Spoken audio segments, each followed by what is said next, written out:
Islamic. সব সময় আল্লাহর কাছে এই দোয়াটা যেন আমরা করি, আল্লাহ কিয়ামতের দিন তুমি আমার হিসাব নিও না, আল্লাহ তুমি আমার বিচার বসিও না, আল্লাহ তুমি দয়া করে আমারে মাফ করে দিও। আল্লাহ যার বিচার করবেন ও জাহান্নামে যাবে, আর যার বিচার করবেন না সে জান্নাতে যাবে।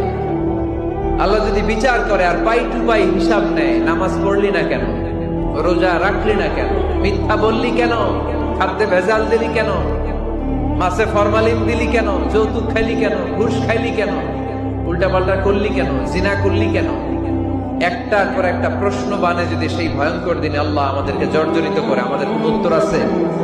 সেদিন আমাদের বাঁচার কোন উপায় আছে? তাই আমরা সবাই আল্লাহর কাছে দোয়া করবো, আল্লাহ কোন বিচার টিচার মানি না, কোন বিচার করতে পারবো না, দয়া করবা। কথা কয় না? কি করবে?